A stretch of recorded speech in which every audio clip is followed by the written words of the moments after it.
Hey guys, मैं हूं हर्षल अग्रवाल, आपका क्वांट एजुकेटर। कैसे हैं आप लोग? दोस्तों, स्क्रीन पर आप लोग देख रहे हैं 2 दिसंबर का न्यूज़पेपर है, उसका थोड़ा सा कटआउट है। और ये न्यूज़ ज़्यादा लोगों में मतलब पता नहीं, ज़्यादा फैली नहीं न्यूज़, ये ज़्यादा लोगों में बात नहीं हुई इस बारे में, या इस न्यूज़ के बारे में हम लोगों ने पढ़ा नहीं। जो भी चीज़ थी, एकदम से कल मेरे को ये न्यूज़ मिली, मेरे को बताया गया कि हाँ यार ऐसा ऐसा हुआ है। तो मैंने देखा, क्योंकि यार हिंदी न्यूज़पेपर ज़्यादा पढ़ने में आता नहीं है इन दिनों, और इतना टाइम मिल नहीं पाता है। कल एकदम से देखा, मेरे को पता लगा, तो मैंने सोचा आप लोगों के साथ शेयर ज़रूर कर दूँ। जनसत्ता ब्यूरो का देख लो, ये आर्टिकल है, और नई दिल्ली 2 दिसंबर का है ये। ठीक है, काफ़ी दिन हो गए हैं, 3-4 दिन हो गए हैं इसको। और ये बोलता है केंद्र सरकार में विभिन्न पदों पर भर्ती के लिए संयुक्त परीक्षा होगी। जितेंद्र, ये आप समझ रहे हैं, केंद्रीय मंत्री जितेंद्र सिंह जी हैं। और संयुक्त परीक्षा से मतलब हमारा आपको पता है क्या है, सीईटी। तो सीईटी के बारे में न्यूज़ ये बताई गई है कि केंद्रीय मंत्री जितेंद्र सिंह ने गुरुवार को कहा है कि, मैं भी पहली बार एक्चुअली पूरा आर्टिकल पढ़ रहा हूँ ढंग से, आप लोगों के साथ ही मैंने सोचा लाइव पढ़ लेंगे। केंद्र सरकार के विभिन्न विभागों में होने वाली भर्तियों की प्रक्रिया को आसान और पारदर्शी बनाने के लिए राष्ट्रीय भर्ती एजेंसी एनआरए करवाएगा, वो बताया गया है। एनआरए द्वारा एक ही परीक्षा आयोजित की जाएगी। कार्मिक एवं प्रशिक्षण राज्य मंत्री सिंह ने राज्यसभा में प्रश्नकाल के दौरान, अच्छा ये पार्लियामेंट्री सेशन की बात हो रही है, प्रश्नकाल के दौरान पूरक सवालों के जवाब में जानकारी दी। ठीक है, उन्होंने कहा कि सरकार की योजना संयुक्त पात्रता परीक्षा सीईटी, संयुक्त पात्रता परीक्षा आपको जानते हैं आप लोग, इसी साल शुरू करने की थी, लेकिन यह संभव नहीं हो सका। मतलब हो जानी चाहिए थी, अब तक संभव नहीं हो पाया है। उन्होंने कहा कि नई व्यवस्था के तहत देश के प्रत्येक जिले में कम से कम एक परीक्षा केंद्र होगा, ताकि किसी को असुविधा ना हो। ठीक है, हर जिले में एक सेंटर, 1 सेंटर एग्जामिनेशन सेंटर होगा, और एक डिस्ट्रिक्ट में। ठीक है, मिनिमम आपका ये तो शुरू हो जाएगा। साथ ही साथ में उन्होंने कहा कि शुरुआती चरण में बैंक,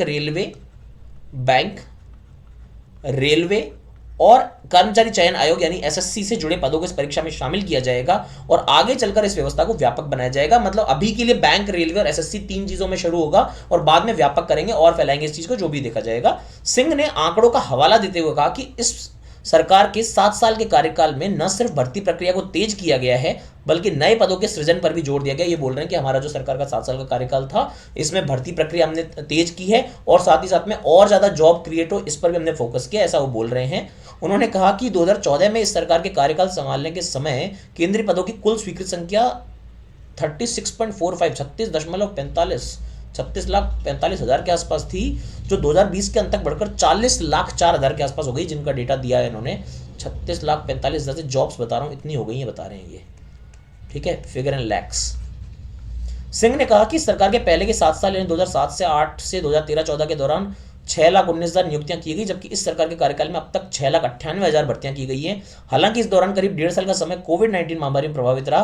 उन्होंने स्वीकार किया कि मुकदमेबाजी के कारण भी कई बार भर्तियों में देरी होती है, जो केसेस होते हैं, आंसर की चैलेंज वगैरह होते हैं ना, लेकिन सरकार की ओर से कोई विलंब नहीं किया जाता है। मतलब उन्होंने बोला कि सरकार की तरफ से कोई विलंब नहीं किया जाता है, ये मुकदमेबाजी के कारण हमारी तरफ से ये जो होती है देरियां, उस वजह से होती हैं।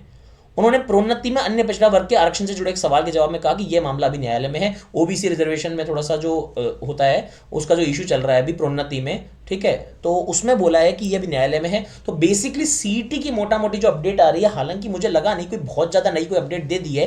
पुराने जो इनके रेफरेंसेस थे, उसी के बेस पर उन्होंने पार्लियामेंट्री क्वेश्चंस के आंसर किए हैं। पुराना रेफरेंस क्या था भाई, सीईटी एनआरए द्वारा होगा, एक सेंटर होगा, एग्जामिनेशन सेंटर मिनिमम एक डिस्ट्रिक्ट में होगा, ये भी पहले बता दिया था। बैंक, रेलवे, एसएससी, ये भी पहले बताया था। मगर हाँ, पार्लियामेंट्री सेशन में बात आ चुकी है, और उन्होंने बोला है कि होगी भाई इस साल, तो अब अपन करते हैं तैयारी। बैंक, रेलवे, एसएससी वालों जग जाओ, सीईटी आ रहा है, पता लग रहा है पार्लियामेंट तक बात पहुंच चुकी है, तो अब तो कुछ ना कुछ होने वाला है। बेसिकली जो 2 हाईलाइटेड नोट हैं वो ये हैं। जितेंद्र सिंह ने कहा, नई व्यवस्था के तहत देश के प्रत्येक जिले में कम से कम एक परीक्षा केंद्र होगा, ताकि किसी को असुविधा ना हो। शुरुआती चरण में बैंक, रेलवे, एसएससी से जुड़े पदों को इस परीक्षा में शामिल किया जाएगा, और आगे चलकर इस व्यवस्था को व्यापक बनाया जाएगा। तो ये थी अपडेट, मुझे लगा अखबार में आई, आप लोगों के साथ शेयर कर दूं, so I just shared. I hope you like it, और अपने दोस्तों के साथ शेयर कर सकते हैं जो लोग चाह रहे हैं सीईटी की ताज़ा अपडेट क्या है। तो ये ताज़ा अपडेट है अभी तक। Thank you so much, have a very nice day.